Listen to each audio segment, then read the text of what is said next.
Hi folks, Andy here. Just going to do a very brief review and overview of all of the Alex Cross books by James Patterson that I've read thus far.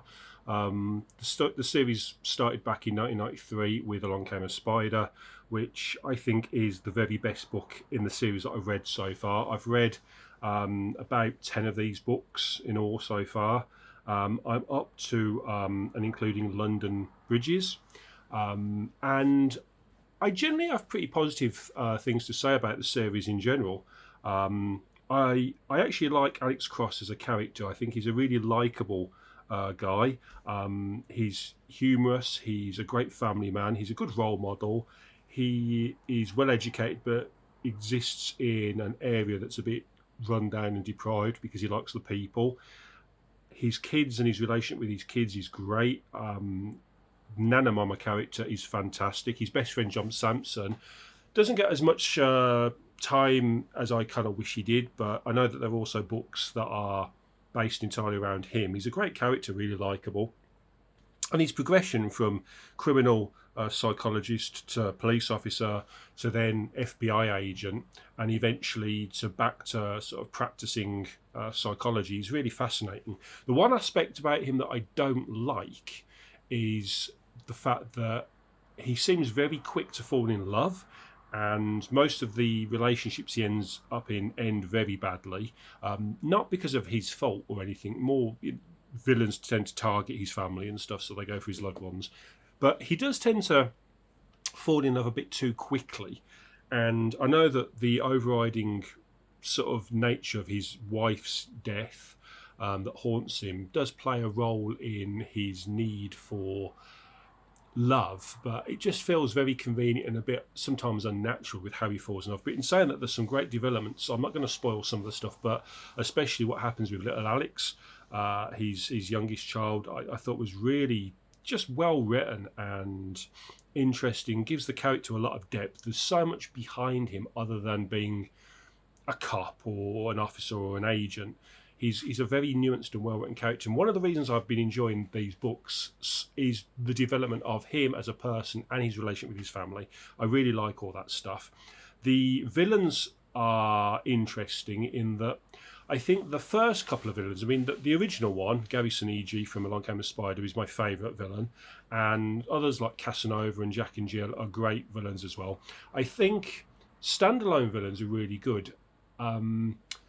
As we go through the series, we tend to get more and more villains, 2 or even 3 per book, often working either with or against each other, and they start to become less criminals and more criminal masterminds, and we have an influx of criminal masterminds, which over time sort of it's less about Alex versus the psychology of a criminal and trying to catch them, which is what it is in the early books, and more about criminals that are trying to take over the nation or even the world, and Alex as part of a team trying to stop them. There's less forensics, there's less investigation, there's less psychology, and more just criminal is bad and Alex and part of a team are trying to stop them.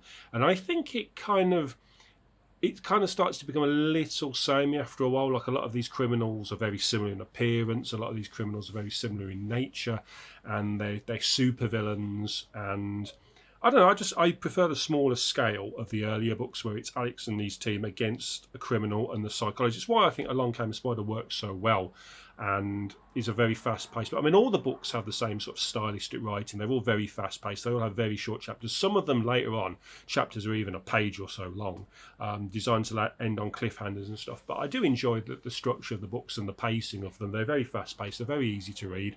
They just start to have a slightly formulaic nature as they go on, and the criminals themselves become less realistic and more supervillains, and each one's a bit interchangeable after a while. I mean, I struggle with, again, I don't want to spoil some of them, but other than their nationality, they all seem to look and act much the same after a while, which is a little bit of a shame.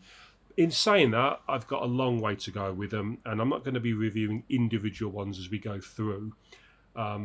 Maybe I will. Maybe I'll change my mind. Just more of a series over. But roughly the first 10, from Along Came a Spider to London Bridges, I've enjoyed the journey thus far. Some of them are less enjoyable than others. Some of them have got a few plodding sections.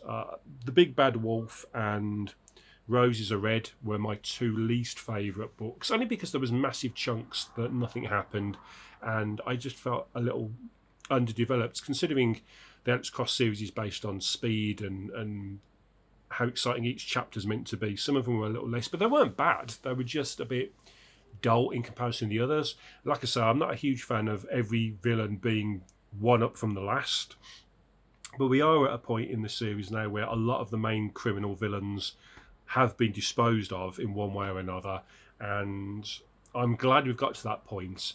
I know that there will be a point where it's individual criminals again rather than overarching sort of villains and criminal masterminds. I believe that James Patterson went back to basics with some of the later books, which I will enjoy more. But yeah, it's been fun. I know that some people don't like Patterson because of the sheer volume of books he puts out.